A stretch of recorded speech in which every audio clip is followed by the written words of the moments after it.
The moment you began to withdraw, a profound sense of unease settled upon me, a disquiet that quickly escalated into a desperate, almost frantic need to reconnect. In my yearning to bridge the growing distance between us, I found myself driven to actions born of desperation.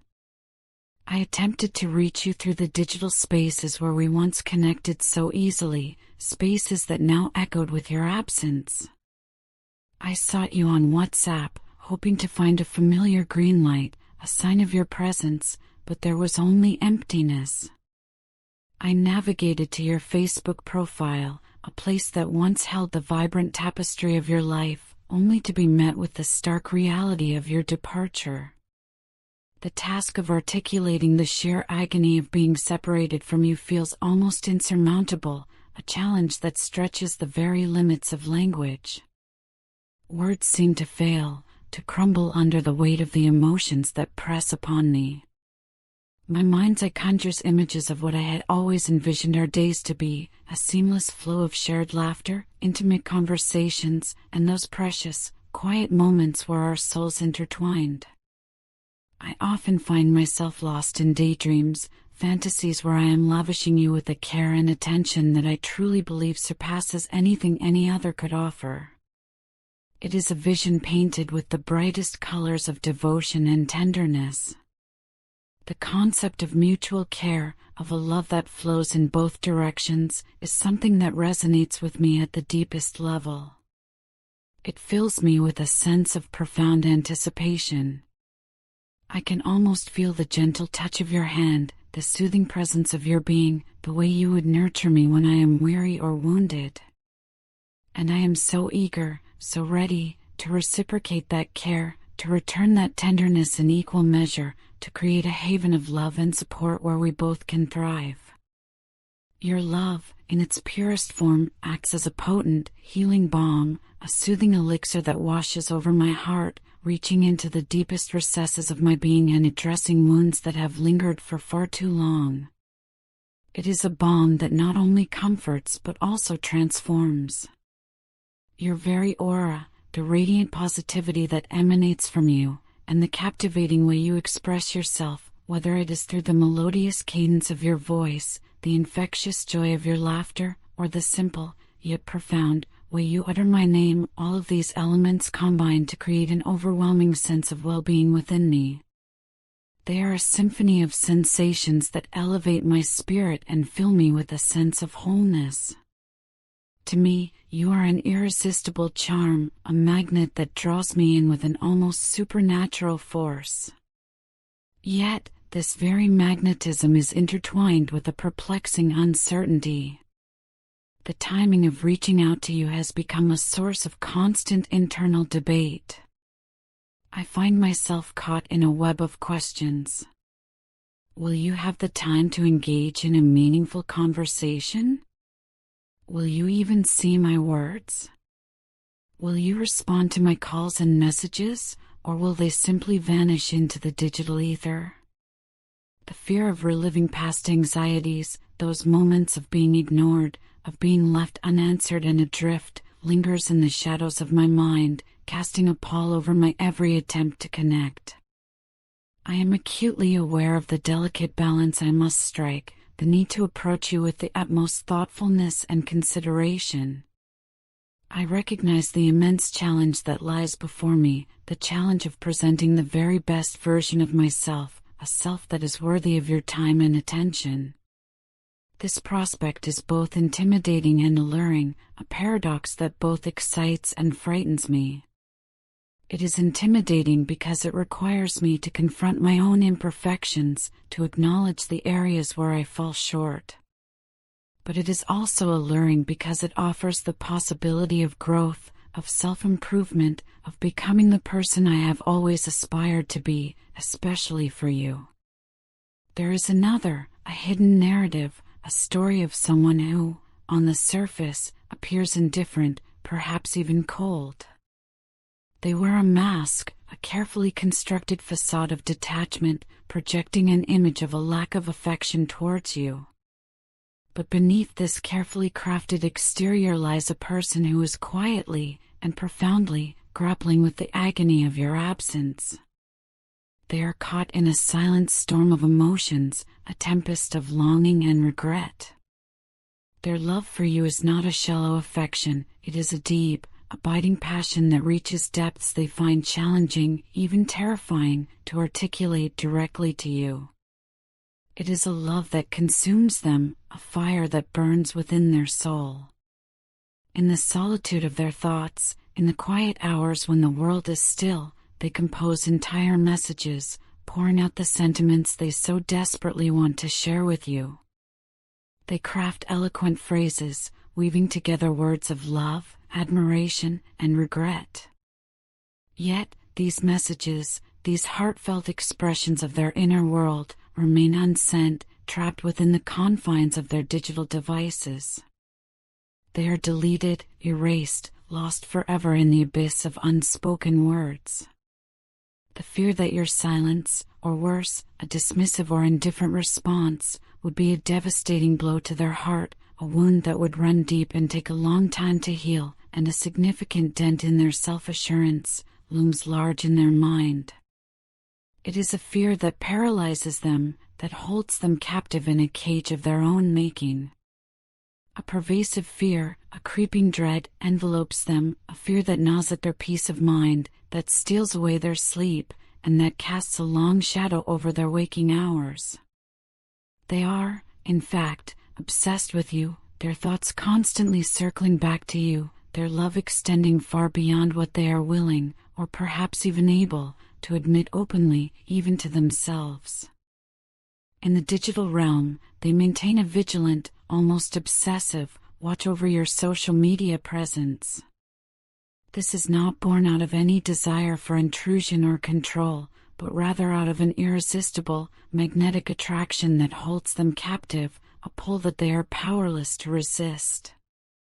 It is as if they are drawn to you by an invisible thread, a force that defies explanation. This magnetic pull is so potent, so all-encompassing, that it denies them peaceful nights, leaving them awake, tossing and turning, wrestling with their thoughts and emotions, their heart aching for your presence. There is an added layer of anxiety, a gnawing worry that your perception of them, the way you see them, may undergo a negative transformation, solely based on their perceived lack of action. They fear that their silence will be misinterpreted as indifference, that their inability to express their feelings will be seen as a lack of them. They are trapped in a vicious cycle of fear, fear of rejection, fear of misunderstanding, and fear of losing you altogether. The narrative takes a poignant, almost tragic turn when the person, who was once an integral and cherished part of your life, made the fateful decision to walk away, to sever the ties that bound you together. Yet, the shock of the aftermath, the full force of the consequences of their actions, hits them harder than they could have ever anticipated. The separation, the absence of your presence in their life, thrust them into a realm of pain and anxiety they had not foreseen, a darkness they had not imagined. This realization brings forth not only horror at the depth of their loss, but also a profound sense of remorse, a deep and abiding regret for how they treated you, for the words they spoke, for the actions they took, and for the opportunities they squandered. It is a reckoning with their own choices, a painful recognition of the consequences of their decisions. They are forced to confront the reality of their own shortcomings, the ways in which they failed you, and the price they are now paying for their mistakes. Now, the yearning for you intensifies to an almost unbearable degree, sparking an unrest, a profound disquiet that pervades their every waking moment. It is a longing that consumes them, a hunger that cannot be satisfied. The love they feel transcends the ordinary. It is not a mere infatuation or a passing fancy. It is an emotion so deep, so raw, and so intertwined with the spiritual and emotional facets of their being that it defies conventional explanation. It is a love that has taken root in the very core of their existence, a love that has become an inseparable part of who they are. The ache of seeing you maintain a distance, of witnessing the growing chasm between you, becomes a constant, gnawing pain, a dull throb that never quite goes away. They grapple with the agonizing awareness that they were the instigator of the painful moments between you, that they are the architect of their own suffering. This knowledge adds a layer of complexity to their already turbulent emotional landscape, making their pain even more acute. However, amid this turmoil, they find themselves in a paradoxical and deeply frustrating situation where they are the sole bearer of this yearning, the only one desiring an end to the stagnancy, the only one longing for reconciliation. The stagnancy, a direct result of their own actions, has become a stifling force, a heavy weight that presses down upon them, suffocating their spirit. They are now confronted with the daunting and seemingly insurmountable challenge of breaking free from its grip, of finding a way to bridge the gap they themselves created. In their solitude, they navigate through these tumultuous and conflicting emotions, seeking a resolution to the internal conflict between the overwhelming love they hold for you and the profound pain they have caused. They are caught between the desire to reach out and the fear of further rejection, between the hope for forgiveness and the despair of their own making. They are lost in a labyrinth of their own emotions, searching for a way out, for a path back to you. In those moments when I find myself on the precipice of uttering something foolish, something hurtful, something that I know, deep down, will only serve to worsen the already precarious situation, there's an acute awareness, a sharp clarity, that washes over me. I recognize the destructive nature of my words, the potential for them to inflict further damage, to widen the divide between us even more. However, despite this intellectual understanding, this rational recognition of the consequences of my actions, the compulsion to halt this self-destructive behavior, to stop myself before I speak, remains elusive, frustratingly out of reach. It is as if I am trapped in a vicious cycle, a self-perpetuating pattern where my actions, my words, my very attempts to connect with you, only serve to intensify the turmoil, rather than alleviate it. I am caught in a web of my own making, struggling against forces that seem beyond my control. Witnessing your progression, your growth, your journey into deeper realms of this life, is a bittersweet experience for me, a complex mixture of emotions that tug at my heart. On one hand, there's a genuine and heartfelt desire to see you flourish, to witness your success, to celebrate your triumphs. I truly want the best for you, and I rejoice in your achievements. But on the other hand, I can't shake the persistent and painful feeling of stagnation within myself, the sense that I am being left behind, that I am not keeping pace with your growth. It is painful, truly and deeply painful, to interact with you and perceive the maturity, the responsibility, and the wisdom that are evident in your words and actions. Because it invariably highlights my own immaturity, my own lack of direction, my own inability to navigate life's challenges with the same grace and poise that you possess. It is a stark reminder of my own shortcomings, a mirror reflecting back my own inadequacies. In your presence, I can't help but feel childlike, adrift in a vast sea of uncertainties, without a clear sense of purpose, without a guiding star to lead me forward. There's a stark and undeniable contrast between us in the way we approach life's challenges, in the way we handle adversity, and in the way we navigate the complexities of human relationships.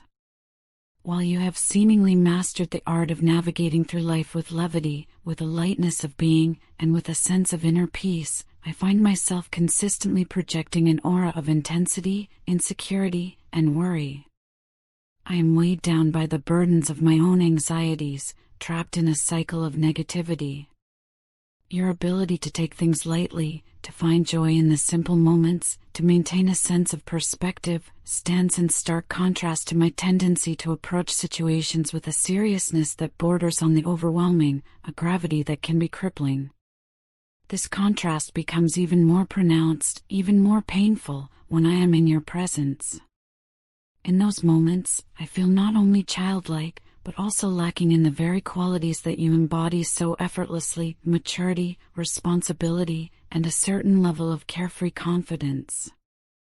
I feel diminished, inadequate, and unworthy. Despite these insecurities, despite the internal struggles and conflicts that they bring, there's a profound sense of learning, a valuable lesson that I derive from observing you, from witnessing your journey, and from absorbing your wisdom. What strikes me the most, what resonates with me at the deepest level, is your authenticity, your unwavering commitment to being true to yourself. There's no pretense, no ostentation, no artificiality, and certainly no boasting or self-aggrandizement.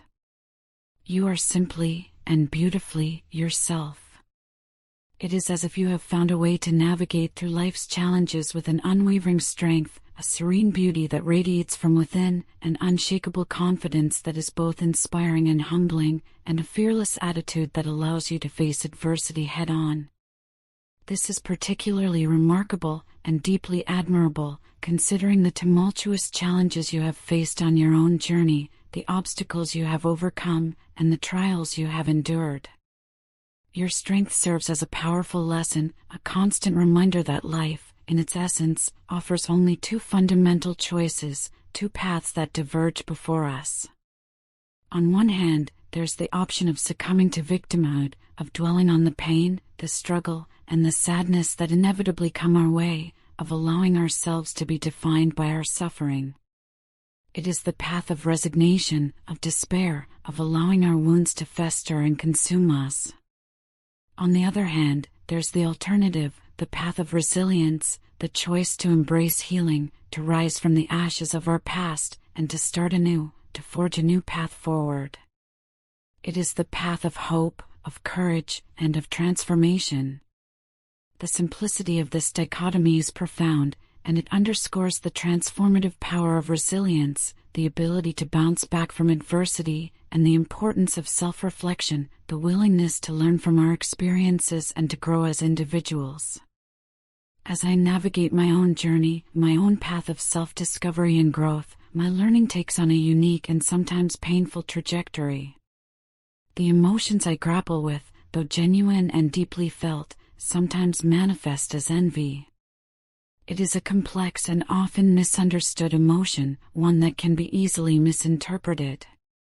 It is crucial for you to understand, to truly grasp, that these emotions are not born out of malice, out of any ill will towards you, or out of a lack of love or affection. Instead, they arise from a deep-seated yearning for freedom, for happiness, and for a life where not everything is neatly arranged, where not every aspect of my being is in perfect harmony. It is a yearning for wholeness, for self-acceptance, and for the ability to live a life that is both fulfilling and authentic. There are moments, fleeting but powerful, when my physical self, my ego, succumbs to the temptations of insecurity and jealousy. These are the moments when I feel inadequate, when I compare myself to you, and when I allow my fears and doubts to consume me. Yet, even in these moments of weakness, my higher self, the part of me that strives for enlightenment and growth, takes immense pride in your accomplishments. I celebrate your successes, I admire your strength, and I rejoice in your happiness.